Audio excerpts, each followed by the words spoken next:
time now for Rocky Jordan.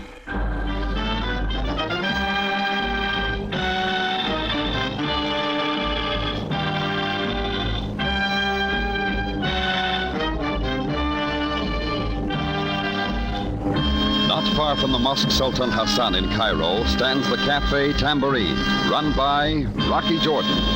The Cafe Tambourine, crowded with forgotten men, alive with the babble of many languages. For this is Cairo, where modern adventure and intrigue unfold against the backdrop of antiquity. Rocky Jordan and this week's story, The Man from Cairo.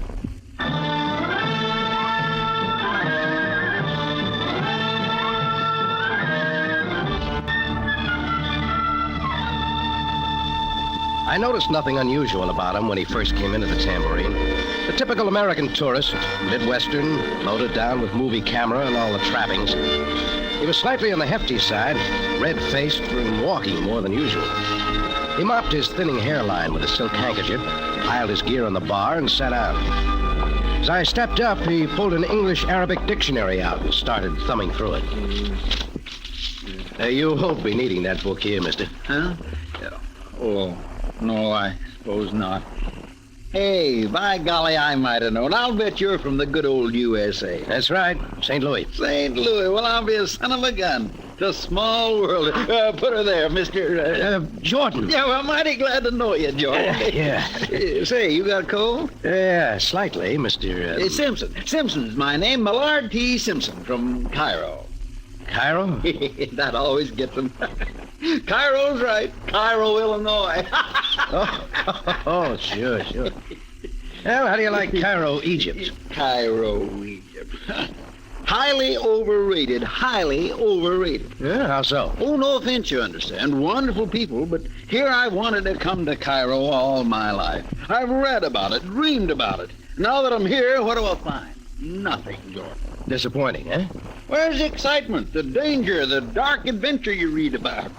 Frankly, Jordan, I feel a little let down. Well, I've got a good New Year's resolution for you, Mr. Simpson. Leave well enough alone. And look at all this movie camera equipment. Light meter, filter, special lenses, film case. Set me back $498. Well, it ought to get some good pictures. What I can find, sure. Pyramids, camels, the Sphinx. But not one bit of Oriental intrigue, Jordan. Why? Because I can't find any. Well, that's your problem. Exactly. Wish I could run off some of these films for you. Here, take this one. I got it a couple of evenings ago. 5:30, but you wouldn't know it. It's clear as noon. Government buildings there are, crowds, colors, absolutely clear. Even the hands on a big jeweler's clock on the corner. Well, sounds great. Say, that reminds me, I'm about out of film. Well, there's a tourist shop a couple blocks down. Yeah, I'll try there. You mind if I leave this stuff here till I get back? It's awful heavy carrying it around. Not at all. I'll keep an eye on it. Thanks a lot, old man. I'll have something to eat when I get back. I won't be gone long. Simpson dumped his equipment on the end of the bar and breezed out. I had it quiet for maybe half a minute. Then there was more company, the kind I didn't want. He wore a faded fez and a perpetual hunted look. They called him Shiva, but I could think of better names. He sidled along past the tables, and when his eye caught the camera and stuff, I moved over his way quick. All right, hold it, Shiva. There's nothing here for you. Effendi Jordan Bey. I only came to pay my humble respects, good sir. No, thanks. Now, suppose you move along. Jordan Bey, what is this? Such a beautiful camera. Such a lovely case. Could it be that it is for the rolls of film? They're not for you, Shiva. Break it off. Come on. But you do not understand, sir. The camera I could not afford. But if the case does not cost too much, for £5 perhaps? No soap. It's not mine to sell. But only for this lovely case. Your price, Effendi. Look, I told you, Shiva. Now, for the last time, Imshi, back out to the street. Not yet, Jordan Bey. What? Drop that gun, Shiva. Drop it. But I have been a most generous man. Have I not offered to buy? Now I will take the film as I wish. Why? What's in it for you? Do not stop me, and do not follow. What is that? You want to know? Look out the front window. Police? No. Keep them out, Jordan Bey. Keep them out. Not that way, Shiva. Come back here. Where is he, Mr. Joke? We saw him here. If it's Shiva you want, he went out through the kitchen. After him, man. Through the kitchen. All at once, they were making a Roman carnival out of my tambourine. I followed through the kitchen, the alley door, and watched them race off. Shiva was nowhere in sight. Then I thought about Simpson's camera stuff and got back into the cafe. It was all still there. About then, Chris, my bartender, came on the job, and after a while, we had things about in order. I was writing the last table when who should come breezing in again but Millard T. Simpson, Cairo, Illinois. Well, back again, Jordan. Got just the film I wanted. Did you find any excitement, Mr. Simpson? Excitement? Not a thing. Should have stayed here. Why? A character came in making a grab for some of your camera films. One of them real bad the way he waved the gun. Oh, but everything's here, isn't it? Well, that's because half the Cairo police caught up with him about then. They ran him through here and out the back door. Oh, you'd have loved it. Good try, Jordan. What does that mean? Oh, you old son of a gun trying to dream up a wild story just to intrigue me, huh? You think it didn't happen? So I'm looking for excitement. You needn't have bothered. Look, he only went for your film case. What's in there he'd want? Some mighty good shots, Jordan. Hey, how about dropping over at the hotel for a couple of hours? I'll run off a few of them for you. It's only 10 minutes from here, the Royale. No. I'm a little busy right now. Well, not that I wouldn't like to see him. Oh, some other time then, huh? You know you're my kind of man, Jordan. Shake. Hope to see a lot of you. Goodbye. Simpson and all his paraphernalia were gone then. I guess he decided then not to eat. But I couldn't help wondering about him and about the way Shiva had gone after that case full of film. So I decided to call police headquarters and have a word with Captain Sabaya. Sabaya speaking. Hello, Sam. It's Rocky. Well, Jordan? Some of your boys paid my tambourine a visit a while ago. So I understand. They were after a bum named Shiva. What about? Do not be concerned, Jordan. Shiva always chooses to make things difficult. Did they get him? No, however, we will... A moment, Jordan. Hold the phone, please. Yes? The man we are looking for has been found. You are sure? I am sure, Commander. Very well. Jordan, Yeah. you will come to headquarters immediately. How's that, Sam? What are you driving at? You surely heard me. Do as I say, Jordan, and as quickly as possible.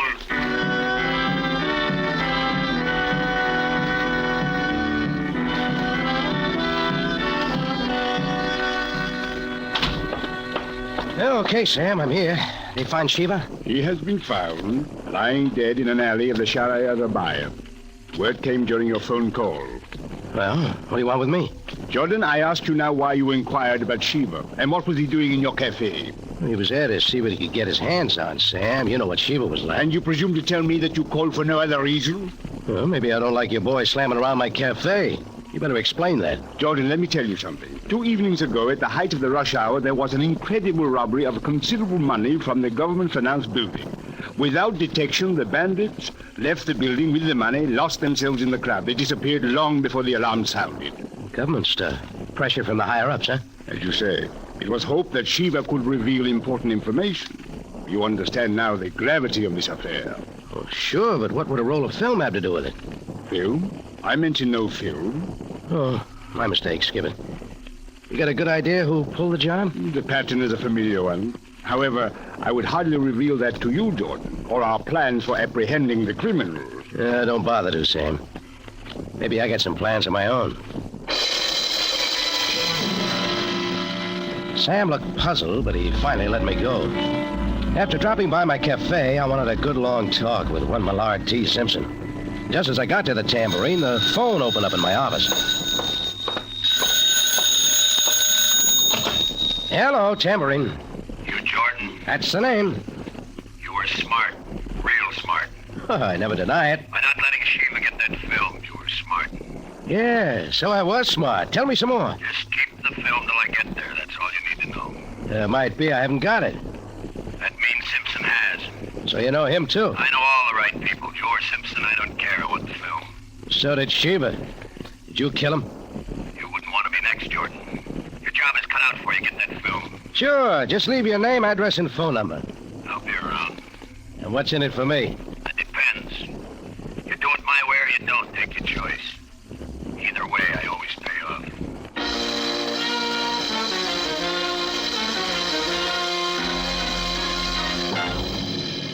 Del Monte Foods is presenting tonight's adventure with Rocky Jordan.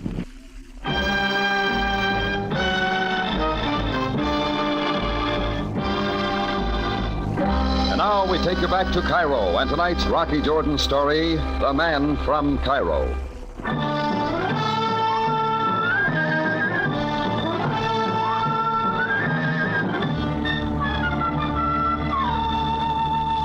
The voice without a name finished his threats and hung up. And I was off to see Millard T. Simpson, Cairo, Illinois. I wondered if he knew he was carrying around some film hot enough to kill him just as it had killed Shiva. In fact, I wondered a lot of things about Simpson. He told me he was at the Hotel Royale, and I found his room. Jordan, you old son of a gun. Come in, come in. Hi, Mr. Simpson. Oh, Jordan, shake hands with Miss, Fendal, Tara Fendal. How are you, Tara? I must go now. I thank you again, Mr. Simpson. Oh, not at all, not at all. You will pardon me, Mr. Jordan? Why, sure. Goodbye. Hey, you're doing all right, Mr. Simpson. Huh? Oh, nothing like that, Jordan. Nothing like that. No, sir. But I will say Miss Fendal's far and away the most intriguing sight I've seen in Cairo, huh, Jordan? Say, I'll bet you dropped over to see some of my pictures. I'll set the projector up right away. Only take a minute. Something else, Simpson. You ever hear of a little guy named Shiva? Shiva? No, why should I? He's a character that tried to grab your film in my cafe this afternoon. Oh, now, Jordan. You want to know where Shiva is now? Where? Lying in the morgue. Morgue? At it again, aren't you? He's dead. Murdered. Some film of yours had plenty to do with it. And there are others after it. Oh, Jordan, I like you better all the time. Still trying, aren't you? Go see for yourself. Get down to the morgue. Still trying to dream up some excitement for me. Yeah, forget it, old man. Forget it. Now, which picture do you want to see first? The pyramid? Tombs? The Nile boat? No, just one. You took it in the government center 2 evenings ago, remember? The crowds, the jeweler's clock. Oh, that one. That's funny. Should have mentioned that a couple of minutes ago. Well, where is it? Well, that's why Miss Fendal was here. She works at the Delta photo shop where I had it developed. They were so impressed with it there, they wanted to make a copy of it, she said. Simpson, you gave the film to her? Well, sure, why not? She'll bring it back in the morning, she promised. Hey, Jordan, where are you going? Take some advice, Simpson. Stay right here till you hear from me. And keep this door locked.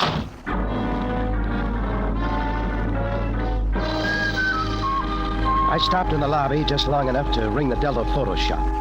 No, they'd never heard of anybody named Tara Fendal. So I went moving around the Cairo night, around the places where you can buy anything or sell anything, get information or give it for a price. I found who I wanted in a little dive off in the Muskie sector. He was sitting at a table with his back to the wall. He didn't even look at me. Hello, E-Jack. Why are you sitting down, Jordan? I don't know you.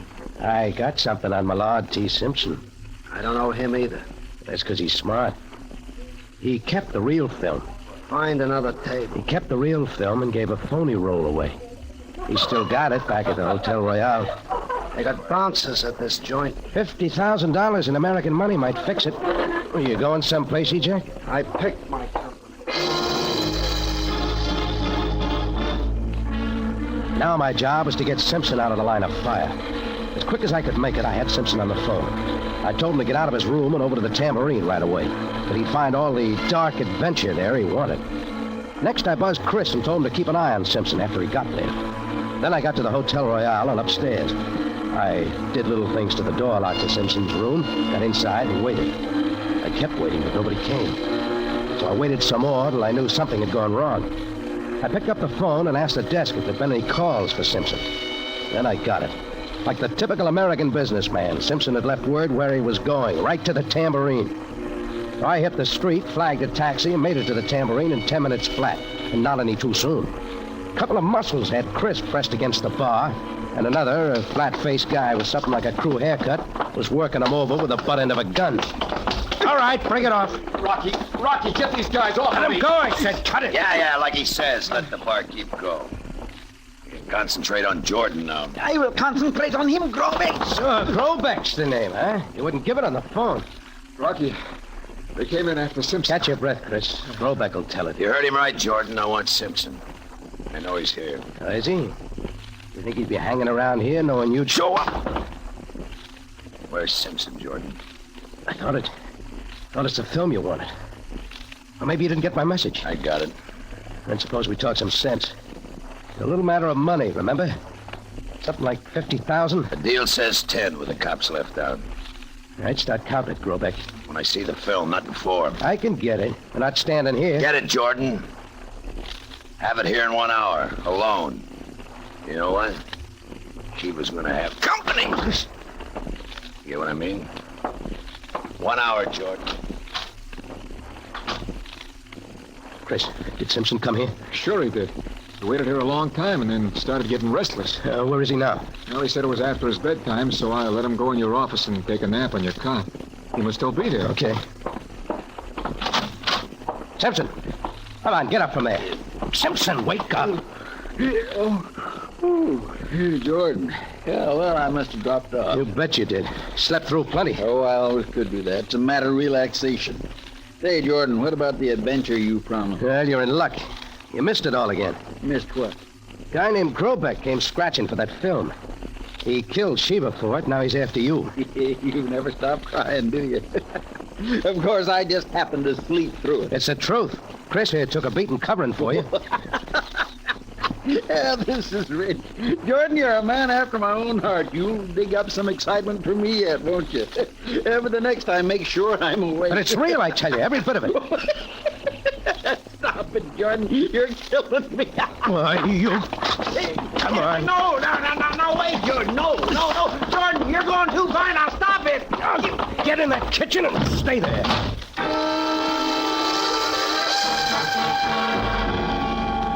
I told Chris to lock up the tambourine and keep Simpson there. Then I was out looking for an Egyptian girl who called herself Tara Fendal. I got over to the Hotel Royale and started tagging taxi drivers who picked up fares there that afternoon.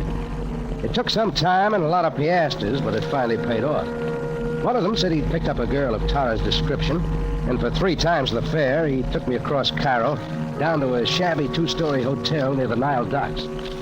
I went in, bribed the sleepy clerk for a room number, took the creaking steps to the upper floor, and knocked at 207. There was a sound inside, but no answer. I knocked again. Still quiet, so I laid my shoulder against the door and shut. He was there, standing rigid against the far wall. But you are not. Why have you come here? Simpson introduced us, Tara, remember? Oh, Mr. Jordan.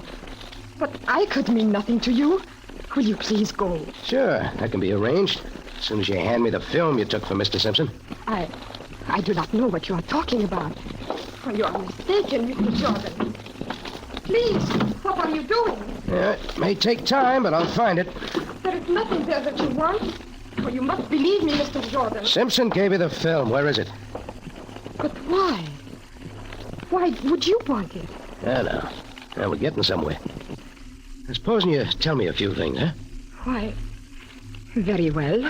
I will explain. I met Mr. Simpson in a cocktail lounge. He liked me. He talked to me about his motion pictures. I was interested, so he gave the film to me. And why are you living down here? I learned later of its worth and danger. I threw it away and came to hide. It's a pretty lame try, Tara. Oh, please, Mr. Jordan. I got one answer. The initials on your purse. T.G. What is your real name? Grobeck? Very well. I am Mrs. Grobeck. Sure. Now sit down. I can do better. 2 evenings ago, a mob led by your husband pulled a big robbery job at the finance building. Nobody knew what was really going on. Not even Millard T. Simpson, who was busy with his little movie camera taking pictures. But he got everything, including your husband and his boys walking out of the building loaded with cash. He even caught the time of day, 5:30, and a big jeweler's clock. There is no need for you to go on, Mr. Jordan. Maybe Shiva was looking out for the mob. Anyhow, he saw what Simpson was getting with his camera. A big chance to blackmail his boss. Only he got in a hurry and started putting on the pressure, waiting for his chance to grab the film from Simpson. Mr. Jordan. Grobeck caught up with Shiva. He had ways of making Shiva tell everything. Then he killed him. Of course, you were in a position to know all about it. What happened then? Mr. Jordan, please. You must hear me now. Huh? I'm listening. It is all as you said. I married my husband a year ago. I had not yet learned of his evil. We of our people sometimes are more trusting than yours. Go on. I soon knew what he was like, of his cruelty. I tried still to accept him, to be a good wife, but after a time I could stand it no longer. Yet what could I do? I did not dare to try to leave him. Such a man as he would not permit it. So I remained, somehow free and yet his prisoner. So this is your way of squaring things. You pick up the blackmail where Sheba left off. No, that is not true. My husband ordered me to get the film from Simpson. I did. But then, as I was in the taxi going home, I began to realize, in the hands of the police, the film could prove Grobeck's guilt. He would be sent to prison. Oh, it was finally my way of escape. Well, that doesn't explain what you're doing here. When I knew what I must do, I became frightened. You cannot realize the terror. I had the driver bring me here to hide. Oh, you must believe me. I'm trying, but how can I? There is a way to make you believe. This film, which I have kept on my person. Here, take it. Well, you're giving it to me? I beg you now to take it to the police. For me, and gain me my freedom. I took the film, slipped it in my coat pocket, and went out, down the steps and into the dark street. I had to make quick delivery if I was going to make it at all, so I hurried down the hill toward the Nile Drive. Just as I passed under a streetlight, I saw I had not one shadow, but three. Two of them swung me around. It was Grobeck jabbing a gun in my stomach. You got the film, huh? How about Jordan? We had a deal, Grobeck. No tailing. Did we? I got a bad memory. You forget to bring the 10,000 too? All I remember is the film. Just hand it over. If I do, you'll kill me anyhow, just like you did Sheba. So what's the percentage? Suit yourself. Jabo, search him. Just say it, right? Grobeck, wait. A man stands in the doorway. Where? There. He takes pictures. Grab him quickly. Ripping my arms loose and just enough. Grobeck's eye was on Simpson there in the doorway with the camera. The gun wavered and I swung around with all I had. The shot was wild. The gun flew out of his hand and clattered in the gutter. My dive was ahead of him and I came up with it. No, Jordan. Now, bunch up, all three of you. Simpson, get over here. Hold it, Jordan. I'll get another eye. Forget the camera, Simpson. Forget it. Yeah, but Jordan... Get to a phone. Find one. Call the Cairo police and get him down here. Tell Sabaya I got just what he's looking for.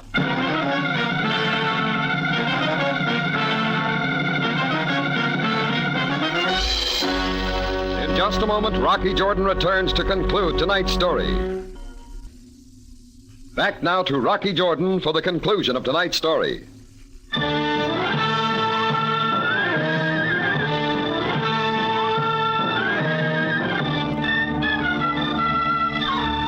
Well, Millard T. Simpson scooted off then, looking for a phone. I held Grobeck and his two willing helpers there in the street for what seemed like a long time. But finally, the police came pouring in from all directions, and it was over. Not long after that, we were in Sam's office. Simpson was still grinning from ear to ear.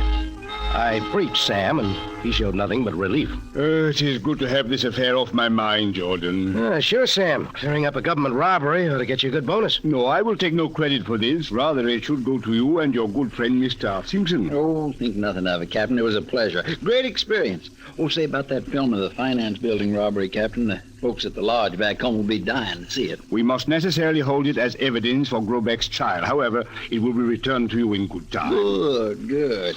Remarkable shot, if I do say so. Color, detail. But that's what an expensive camera does for you. Set me back $498. Yes. Now, Jordan, the unhappy Mrs. Grobeck still hiding at the hotel on the waterfront. She must be told of this. Perhaps you would like to... No, not me, Sam. I'm all finished.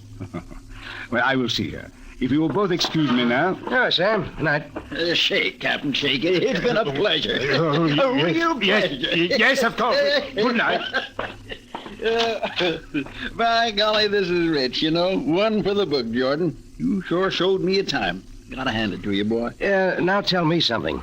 How'd you manage to show up down there just as Grobeck caught up with me? Well, after you kicked me into your kitchen, I got to thinking. Maybe you weren't kidding about those things happening to you, only I was never there, see? So this time I decided to stay with you. I slipped out of your alley window and followed you. It was a good tailing job. Lucky you did. Yeah. Can't promise much about the picture I got of you and Grobeck, though. It was awful dark.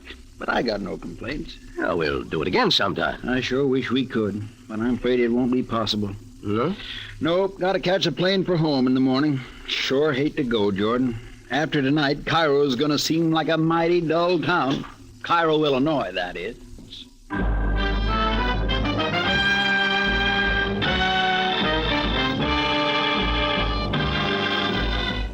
Rocky Jordan, transcribed, is written by Larry Roman and Gomer Cool from a story by Kathleen Height, and stars Jack Moyles in the title role with Jay Novello as Sam Sabaya.